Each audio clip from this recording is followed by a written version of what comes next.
రామాపురంలో రంగయ్య అనే రైతు ఉండేవాడు. అతనికి ఒక గొర్రె, 4 గొర్రె పిల్లలు ఉండేవి. పగలంతా వ్యవసాయం పనులు చూసుకొని సాయంత్రం వాటిని మేతకు తీసుకొని వెళ్ళేవాడు. రంగయ్యకు సంతానం లేనందున వాటినే కన్నబిడ్డలా చూసుకునేవాడు.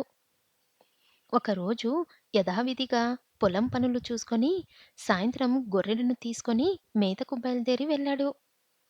మార్గం మధ్యలో పెద్ద గొర్రె దారి తప్పిపోయింది.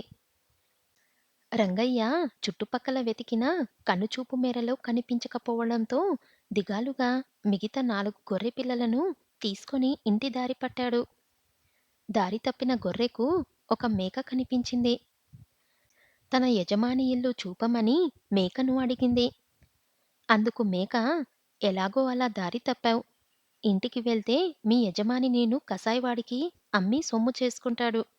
కనుక నువ్వు కూడా నాలా స్వేచ్ఛగా బతుకు అని సలహా ఇచ్చింది. నిజమే కదా అని గొర్రె ఆలోచనలో పడి ఒంటరిగా నడుచుకుంటూ వెళ్తుంటే ఓ కసాయివాడి కంట పడింది. ఇంకేముంది, ఆ కసాయివాడు తన పంట పండిందని గొర్రెను పట్టుకొని తన ఇంటికి తీసుకెళ్లి పెరట్లో గుంజకు కట్టేశాడు. కసాయివాడు తన భార్యతో, రత్తాలు, ఈరోజు నువ్వు ఎదురొచ్చిన వేళ విశేషమేమో గాని మంచి గొర్రె దొరికింది. రాత్రికి బాగా మేత పెట్టు.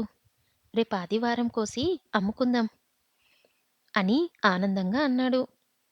ఆ మాటలు విన్న గొర్రె భయపడింది. తన యజమాని తనను, తన పిల్లలను ఎంతో ప్రేమగా చూసుకునేవాడు.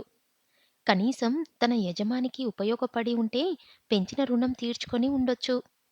కానీ ఈ కసాయివాడికి తను దక్కాలా అని ఆలోచనలో పడింది.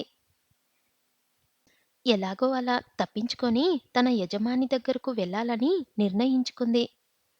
అర్ధరాత్రి దాటాక అటుగా వెళ్తున్న ఎలుకను పిలిచి తన కట్లు విప్పి సహాయం చెయ్యమని ప్రాధేయపడింది.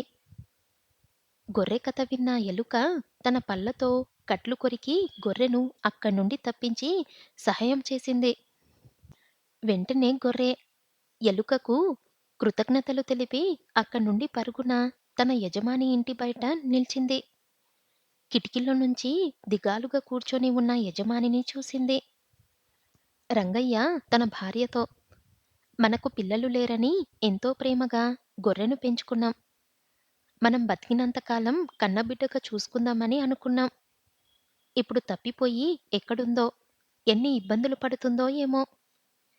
తెల్లవారి నుండి గొర్రెపిల్లలు కూడా మేత ముట్టలేదు అని బాధపడుతూ అనడంతో ఆ మాటలు విన్న గొర్రె యజమానికి తన మీద ఉన్న ప్రేమను అర్థం చేసుకోలేక ఆ మేక చప్పుడు మాటలు విని యజమానిని బాధపెట్టానని పశ్చాత్తాపంతో కన్నీళ్లు పెట్టుకుంది.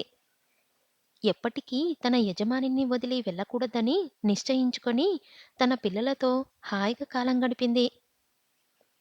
ఈ కథలో నీతి, చెప్పుడు మాటలు వినరాదు.